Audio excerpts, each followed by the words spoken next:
Dude, are you drunk? Maybe.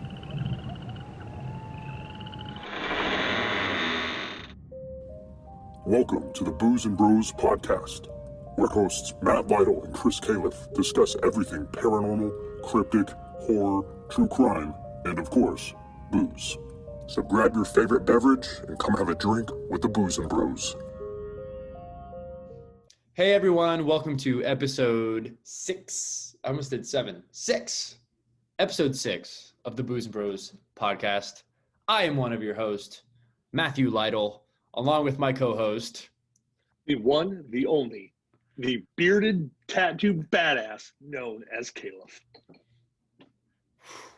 Man, you're just outdoing yourself every week. Did you say bearded? Well, the beard is still. It hasn't grown Yeah. back in yet. It's getting stubbly again, which is nice. I figure if I think really hard, it'll grow back in about a week. So Yeah, I mean, it's grown back a lot since episode 5, but it's still like, you can still see it. Yeah, I think I like the full beard though. I'm glad full-blown I'm beard. glad that's what you like.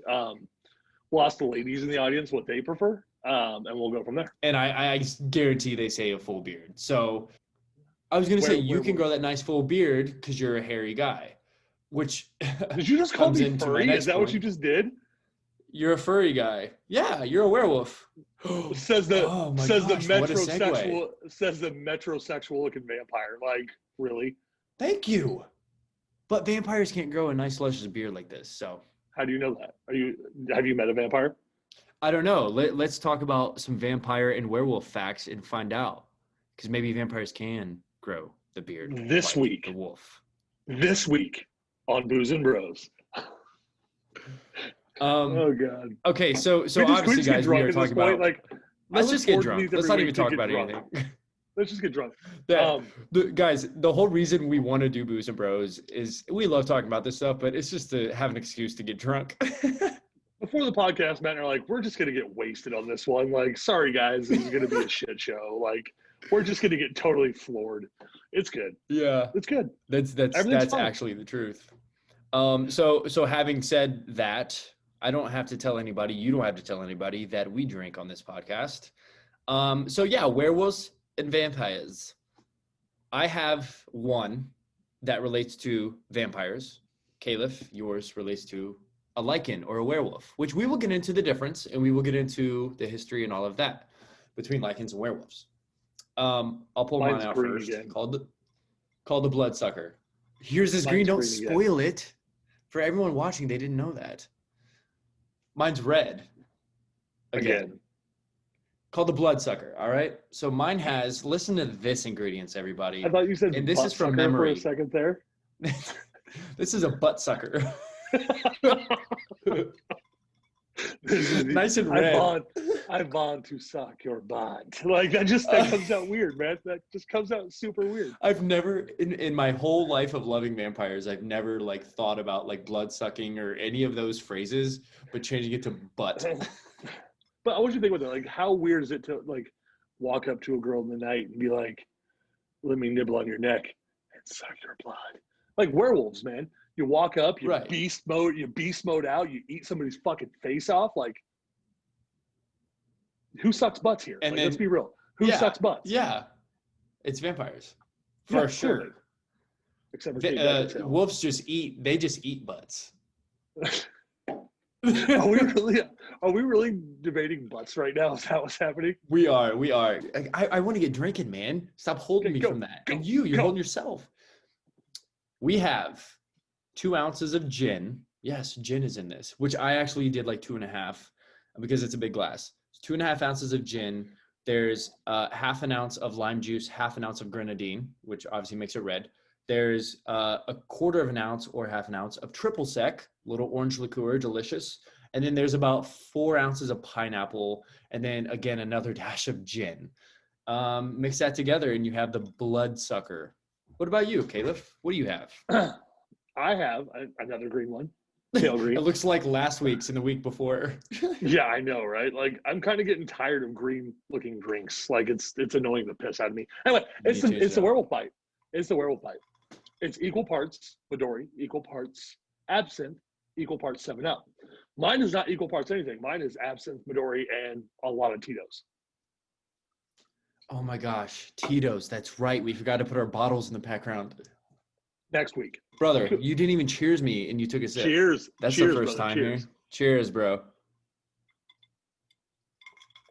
Hopefully we Oh have my a ghost. gosh, dude. Hopefully we have a ghost fuck with things tonight. I know. I was A gonna bring that werewolf up just too. jumps in frame and eats my face off and then falls over. I know. just fall over. I'm like, dude, I literally thought of that earlier today. I'm like, how funny is it? Like last week was Ouija boards and like the spirit came through, whatever the hell it was. Like if the subject came through this time, there would be blood everywhere. And yeah, a werewolf we would be vampires and werewolves. It'd be brutal. No, we would be dead. Like, let's be real. We would be dead. Yes, that is true. So yeah, so we'll start with some werewolf origin and lore. So Caliph, unlike vampires, which we'll get to, a lot of werewolf origins go way back, and they're not necessarily super concrete. With what I've read, the biggest opinion of where the lichen and the werewolf came from is Greek mythology. One of the Greek gods, Lycan, right? His name was Lycan. He fed one of his kids. He had like over 50 kids. He fed one of his kids to Zeus. He was testing Zeus, seeing if he was the almighty true god. Zeus obviously found out about it. He's fucking Zeus. Like the best thing I've ever think about Zeus. The best thing I think about Zeus is there's an old meme. And it's a picture of Zeus from the Hercules movies, the Disney movie, right? And if you read Greek mythology, you'll get this one. And it says, "I'm put my dick in it," and all the other gods say, "Zeus, don't do it." And then it goes back to Zeus. It's like too late. Oh my gosh! Explain that. Zeus inseminated. Big word there. Zeus liked to procreate, if we will, more than most people should, and he did it in really messed up ways. I mean, Zeus was just kind of the original. What do the kids call him now? Fuck boys. Zeus was the original one of those. You just called Zeus the original, the OG fuckboy. I did. That might be one of my favorite things you've said. That might be one of my favorite things you've said. I'm learning my inner youngster, if you will, trying to figure out what the kids say these days. Yeah, so, now you ruined it. Yeah, pretty much. I mean, if you're good at something, right? Anyways, Greek mythology. Yeah, so I'm sure you've heard that story. He turned Lycan and all of his kids into wolves. And that's where, man becoming a werewolf came from. And, it stuck for a while. And again, vampires and werewolves are very similar when it comes to origin and the thoughts of people and stuff. But, realistically, man, you have things like vampires and werewolves. So, I mean, yeah, that's one of the big times where it became something that was talked about. But the idea of vampire werewolf lore predates that.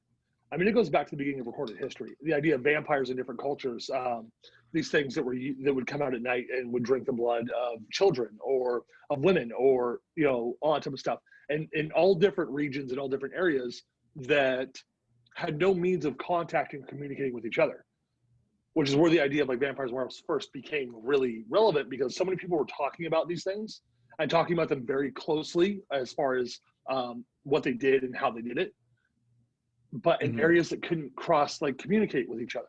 So that's really how vampires and werewolves started being talked about because, I mean, the ideas of werewolves were back in the days. I mean, even you can predate way back into like almost Neanderthal society where they would wear the skins of wolves and stuff like that and then start acting like or in ways becoming a wolf, Yeah.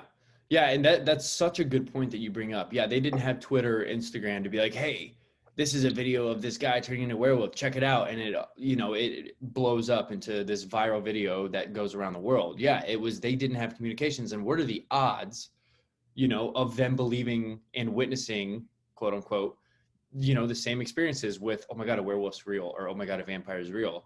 There was a story in the 15th century.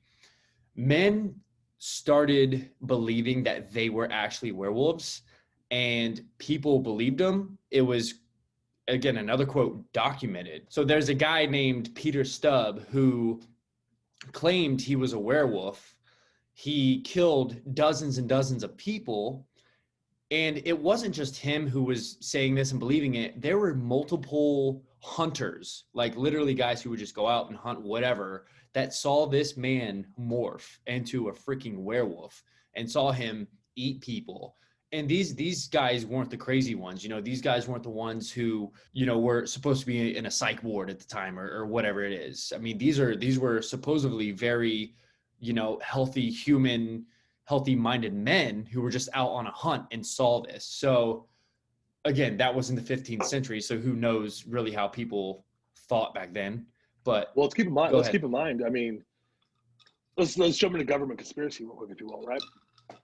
The idea that these things ran everywhere for so long, and then as society developed, they vanished, right? The idea that I've heard several times in my career over the course of the last 15 years that, the government has tracked these things, hunted these things, and basically brought them to the brink of extinction, if you will. To think that there's a possibility that these things exist, that these monsters once did roam the earth and maybe still do, is terrifying. Because we want to feel cozy. We want to feel cozy in our little box, right?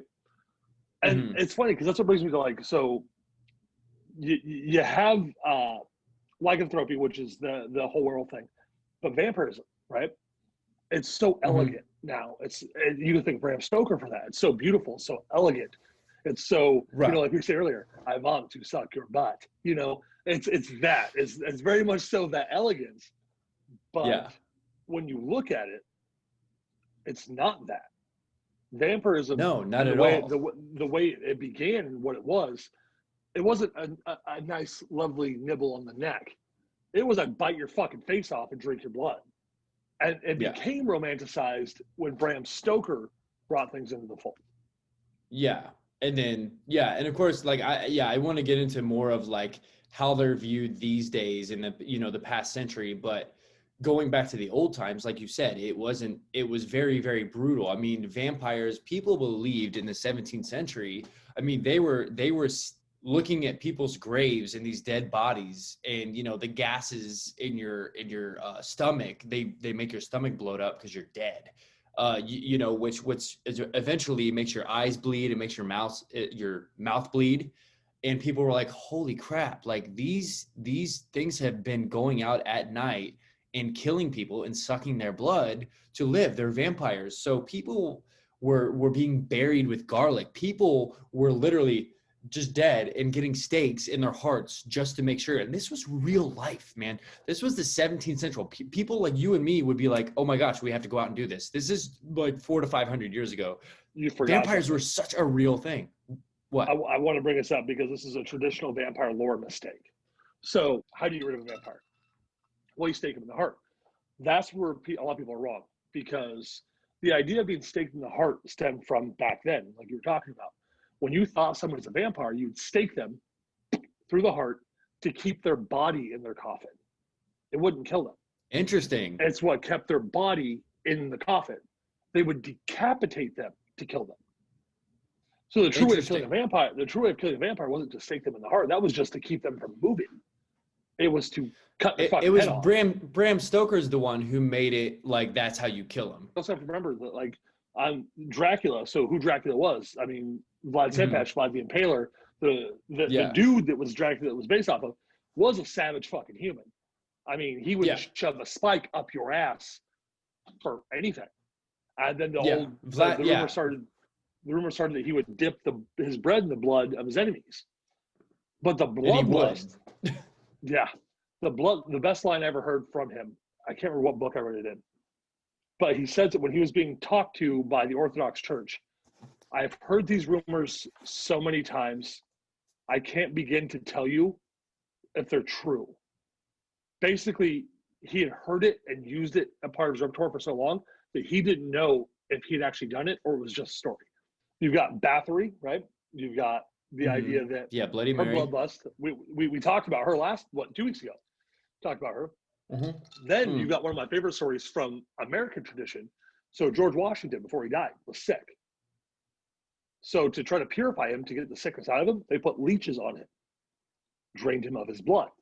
Idea being that's also one of the ways they used to help with vampires. Put leeches on the vampire to drain the blood out of them, that way they die. And there's all kinds of urban legends about George Washington himself being a vampire. And I'm not talking about like the Abraham Lincoln vampire hunter, but George Washington being a vampire, that was something that was, actually a thing for a while. Yeah, and again, that goes back to what I was saying is that like people 100% believed that these type of vampires were real, and that was just George Washington. Like, that was just a couple hundred years ago. I want to go back to Vlad real quick. Of course, vampires, they were before Vlad. Vlad came from the 1400s. He brought his army to charge the Ottoman Empire, right? And Turks. They defeated him. Yeah, the Turks. Yeah, they defeated him.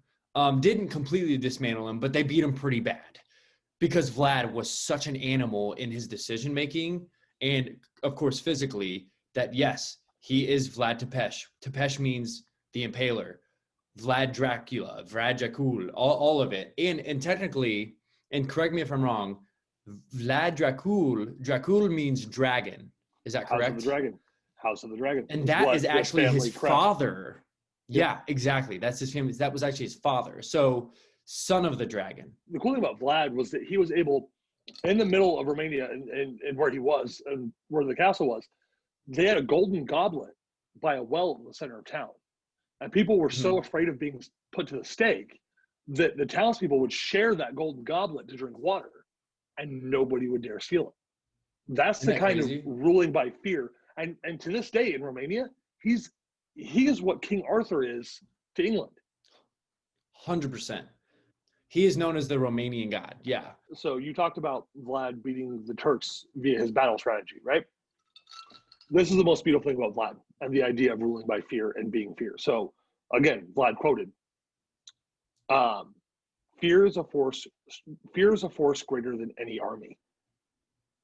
And he proved that as the Turks marched on his castle, and they were outnumbered something like 11-1, 10-1 by the Turks. It was insane. Mm-hmm. But then they walked through miles of people screaming in agonizing pain as they died on the stake. And you're talking, they had the Turks blindfolded so they didn't have to see this. And yet the entire army still turned and ran in horror of what they saw. At that point, your numbers don't mean shit because fear was his greatest ally, his greatest weapon. And with vampires, that transitions into all of vampires, is that the idea of the shadows, darkness, and fear. Those are the big things. So Dracula was not the first very famous vampire story that was out. Obviously, it is the most famous ever. But there was also a book in the year 1819 that came out called literally The Vampire. But it was more the vampire. So the Y, there was a Y instead of the I. Have you read that book? I have not read it. I know what you're talking about, though. Okay. I have not read that either, surprisingly. I am so interested in reading that book. I don't know how I have not bought it on Amazon yet, but that book plus Bram Stoker's mother. So Bram was very, very sick as a kid. Like, I don't know what the illness was, but he was extremely sick. So he was basically bedridden until he was 7 years old. Another influencer in his life to writing such horror classics, and Dracula obviously, is his mother. His mother sat there by his bed every single night and would tell him all of these scary and horror tales. And that was a big part of his childhood. And yeah, that's one of the things that influenced him that a lot of people don't know. Plus the book, The Vampire. So, all you creative people out there, you guys, I mean, think about it. You have movies or books or television shows or whatever that really motivate you and influence you to, do your artwork or make a film or whatever. And that was Bram Stoker's. And I found that really cool. I mean, being sick all the way till 7 is brutal, but having your mom tell you a bunch of horror stories and like that kicking off your writing career and you being one of the most well-known authors ever, thought it was a cool fact. What got me into the paranormal, outside of like my own life experiences and shit, was my interest in vampires. Okay. The idea of vampirism and vampires, I fucking loved. Okay. The idea, like one of the coolest vampire stories I know So you've read the Bible, you know Cain and Abel, correct? Mm-hmm. Mm-hmm. So Cain kills Abel, and then Cain is then cast out into the world to live forever in darkness, and tired and corrupt, and no longer be around people, right? So Cain's the first vampire. I know. That's 100%. So that's kind of what drew your That's interest, was what that story from the Bible. that story right there. The idea that somehow one of the biggest characters in the Bible actually turned out to be the first vampire. But then, you know what's crazy? Go ahead. But then I look at my family and my grandfather on my dad's side. My dad clearly passed when I was but a wee young man. His father had lunacy. He actually was diagnosed with lunacy, which is lunar sickness, full moon crazy, essentially. So that was like, what the fuck? Like, no way. There's no way on a full moon that my grandfather acted like an asshole. No, surely he acted like an asshole. And lunar madness is a thing. It truly is. I mean, that's why people always like, fuck, it's a full moon tonight. You know what I mean? But I started looking People into that werewolves. aren't us. Yeah. I started looking into werewolves and lichens and all that type of stuff. And mind you, big difference between werewolves and lichens. And it's funny because Underworld actually got this right. A werewolf, once bitten, stays a werewolf. A lichen is a shapeshifter. They shift via the cycles of the moon. But to think about that raw animalistic power, right? So being a vampire, being immortal, drinking blood, all that stuff, yeah, it's pretty rad. You get super strength. You can jump pretty high. You can do the superhero landing. Cool. All that good shit. But to think about a lichen or a werewolf, the fact that your body legitimately and literally transforms into a monster that purely thinks about things in the most primal of forms. Yeah, they're literally animals. They're apex fucking That's predators. what they turn into. Lichens and werewolves throughout history have always been apex predators. I'm so sorry that we haven't said anything about our drinks yet. We usually want to say a couple of things as we drink, but everybody watching, mine's almost gone already, and then you're on like third cup. What you guys can't see, and it's beautiful. So for those of you who are listening on Apple Podcasts, Spotify, or iHeartRadio, you don't get to see the shenanigans and the fuckery that we do as we're on camera here. But the joy of it is that my camera is up a little bit higher, so my drink sits under the camera out of frame. So I can fill this bad boy up as many times as I want, and it still looks like one drink. To be honest, you see my cup is, Matt, how big would you say this cup is? It's a highball glass, for those of you who know what that is. It's a decent size. This is my fourth glass. I have sat here between every drink and filled it up, just so it always looks topped off, just for the record. Oh, I believe you. I think you've been doing that the whole podcast. This is like the whole series. It's just, this is the first time you're admitting it. Yeah, pretty much. Yeah. I just always get the big glass. So in response to all of that, like, again, I love them both. I mean, they're lores. There's movies that I love that involve lichens, werewolves, and vampires. But you know me, man. I'm a huge Dracula fan. I've read Bram Stoker's book 3 times. I'm actually on it for the 3rd time. I have bats on my arm. You have a Bram Stoker reference tattooed on your fist. You know what I mean? Like this is just stuff we love, but just, I don't know, man, when it comes to vampires, I mean, just the way they are, how smooth and elegant they are in talking, and which is one of their powers. They have superhuman strength. They can fly, they can shapeshift, they can literally turn into a freaking werewolf. You know what I mean? Like, they are such a powerful being of history and to this day that I'm just so obsessed with it. But having said that, same with lichens and werewolves, like you said, like everything you said was so spot on. And I love that about them, is they just turn into a freaking ruthless animal monster. And how do you hate that?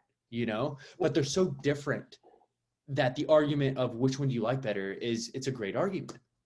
Well, this is the only time I'm going to bring my kids into this podcast, right? This is the only time I'll actually bring my kids into this podcast. So the idea of werewolves and vampires, and I bring this up for my children only because it's so relevant to the topic. My daughter's name is Mina. Wilhelmina, for those who don't know. Wilhelmina Harker was who, Matt? Mina Harker was, well, do we want to go by the book or do we want to go by the movie? The book. The 1992, the book. So that is John Harker's wife. John Harker is the man who visited Dracula in his castle and was literally trapped there.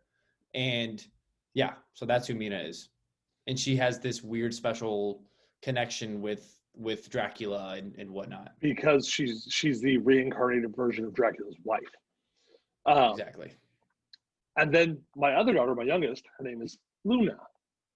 Luna meaning lunar, which is moon, which is what transforms a werewolf.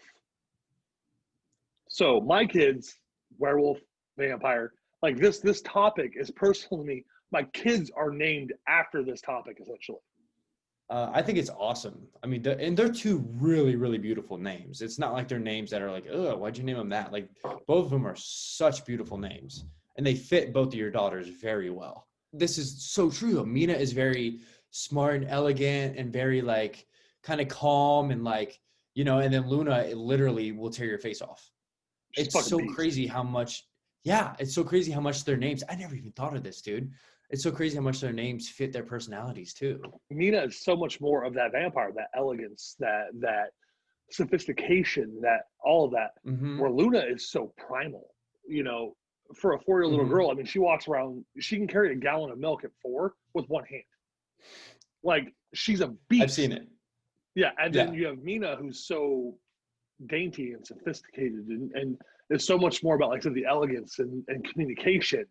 And it's funny because they really do fit that mold. So I kind of want to, now that we've talked about the origin, we've talked about, you know, what both of these monsters can do, I kind of want to talk about pop culture now. I love talking about what this world has done to these characters. I'm like, I definitely did the right amount of gin, for sure. I don't think I understood what happened there. I'm fucked up right now, so let's be real. Like, I'm feeling good. First off, we're at a Booz and Broz first. Why's that? Because I'm not just buzzed. I'm boozed up.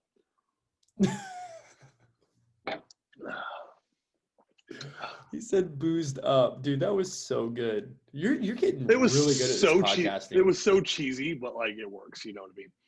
It worked. Yeah, like I feel like if I talk too much or if I were to go on a tangent right now, I would slur the fuck out of it. Well, you're doing fine. So let's go on a tangent. Let's test that. Let's test that out. You. So first off, I want to get to like, you know, our opinions about everything, but you're making another drink. Everybody who's listening, he is waving the shaker in front of the camera. Nosferatu was the first vamp movie, black and white, 1922. Fun fact, Caliph. Nosferatu. Great movie. Oh, fantastic. Super. Like, I kid you not. It was the scary.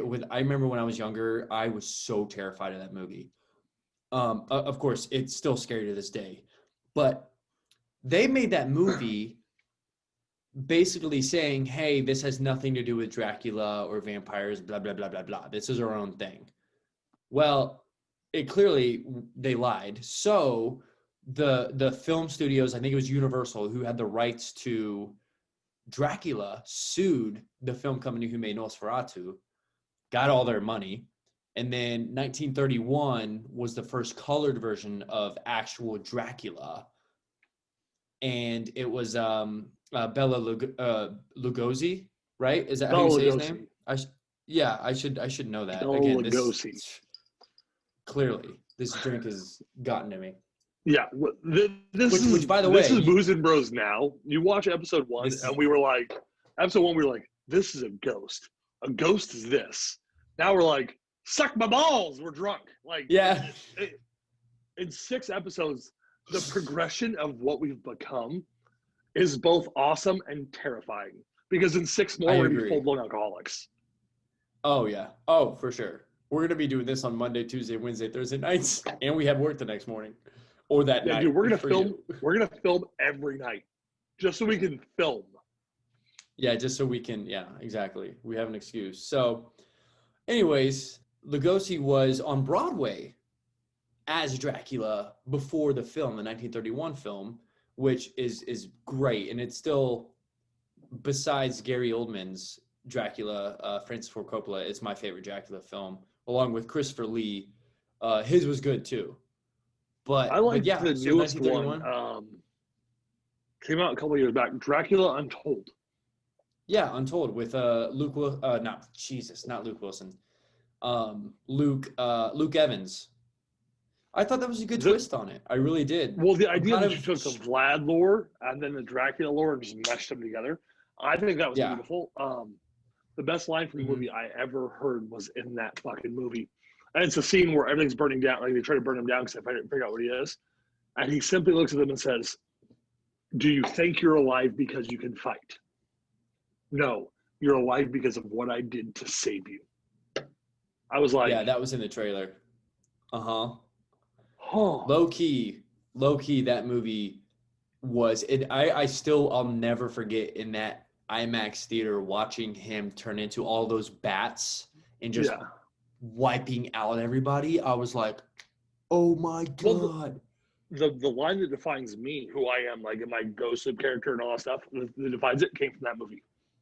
Sometimes the world does not need another hero. Sometimes what the world needs is another monster.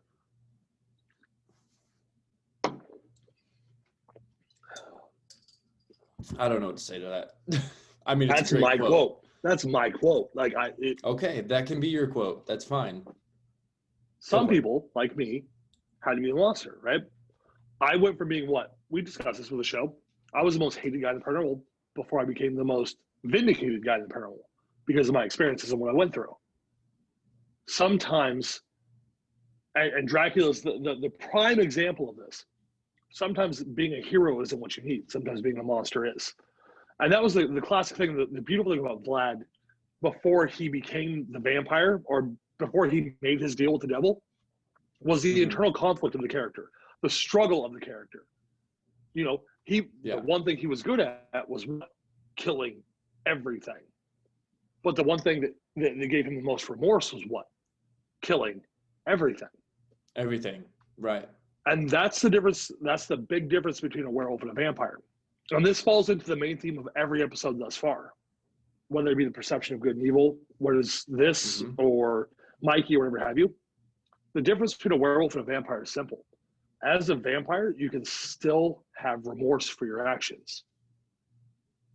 As a werewolf, it's primal. You don't care. You can't. It's impossible, right? And it all falls down to that perception. It all falls down to that overall overarching view of how you view things. Say you're a vampire, Matt, and you're on the street and you have to feed. You're at that point where the thirst is just too great. What are you thinking as you know you have to end a life in order to sustain your existence? I mean, I like yeah, I mean, I'm sitting here literally having to think about it. Like, I would want to go. Like, I wouldn't want to take somebody's life. But like, if I didn't have a choice to go, like, and I literally had to take somebody's life and suck the blood out of them, literally suck the life out of them. I mean, I don't know, man. That would be, it'd be terrible. But like you said, like as a werewolf, you just do it. You know, It's primal.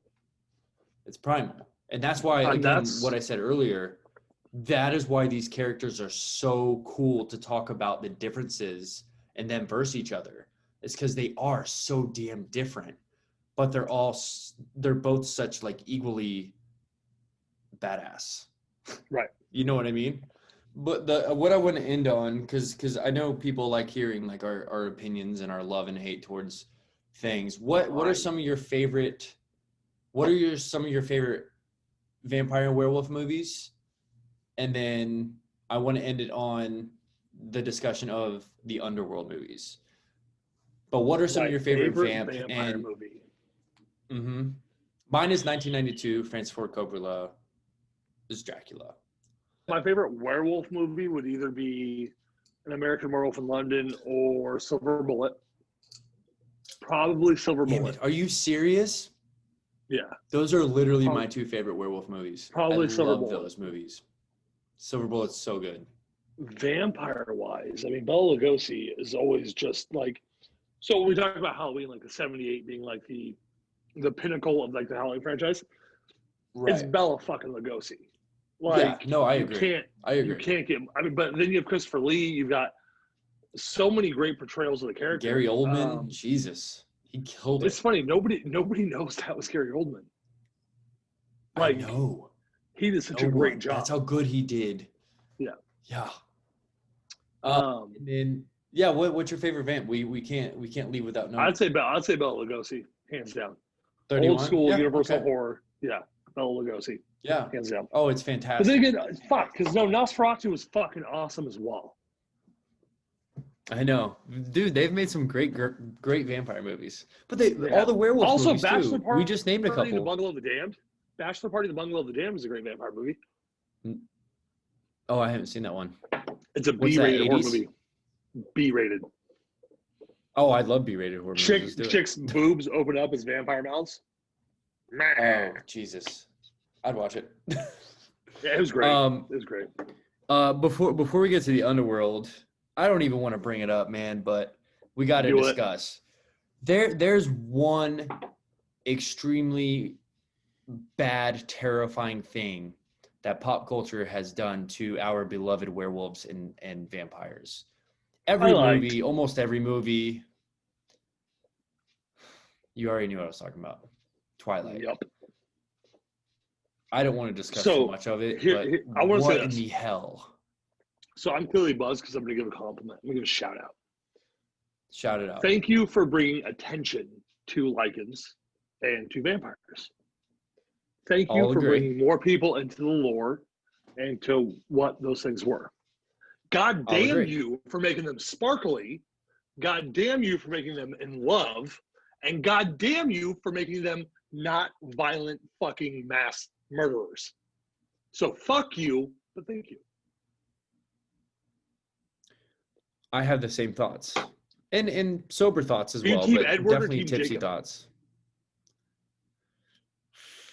It's really hard to be Team Edward. I mean, I cannot stand a Fuck sparkly you. He's vampire, Batman man. now, bitch. He's Batman. I know. now. That's why it's like leaning. I don't care what team I am, man.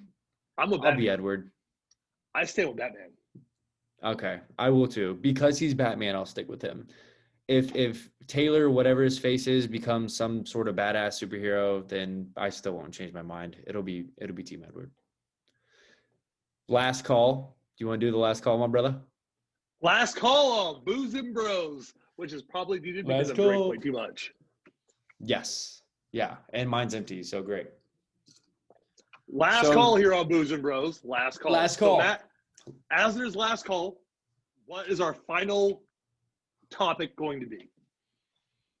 I want to talk about Kate Beckinsale and those tight pants as a vampire I hear it. versus crazy, huge, awesome lichens. Go ahead. So Kate Beckinsale, totally a chubby. Gives me a chubby every time. It's Kate Beckinsale. That's my celebrity crush. That's like my number one. It's Kate Beckinsale. Fuck man. Mm-hmm. But I love what's it. his name? The dude who plays the leader of Lycans. Oh, Lucian. Lucian. See, that's what it was. Lucian. The Yeah, actor so played say- Lucian fucking killed it. Fucking Oh, killed yeah. it. Was it Michael Sheen? Michael Sheen as Lucian. Fucking incredible. And homeboy who played Michael, I don't necessarily like he was what he was, like he wasn't bad or anything, and his character was like but like the jealousy I have for that man, half lichen, half vampire, okay, that's badass, but like, oh my god, you got to be You with got Kate to bang Beckinsale? Kate Beckinsale. Like, fuck you. Oh my god, dude. I like that scene in the second Underworld where they're like running from, everyone basically, and they're like in that barn, and then all of a sudden it gets all steamy. Oh god. What? All right, guys. We're fucked. With We're that- we got to end With this, that, guys. with that, you have sat through another week of Booze and Bros. You deserve a medal. Like, the fact that you have sat through 6 of these shit shows / mental breakdowns, thank you for your support. Thank you more than you ever will know. Thank you from us here at Booze and Bros. Wow, what a heartfelt ending from you, Caleb. Jesus. We cause yeah, mental illness. We get it. We know. We understand. I don't have any last words. He took them all. So we'll see you guys next week. It'll be 3 days before Halloween, and it'll be our Halloween episode. Halloween. All right, everyone. Bars Caleb closed, keeps folks. drinking, bars closed. We'll see you next week.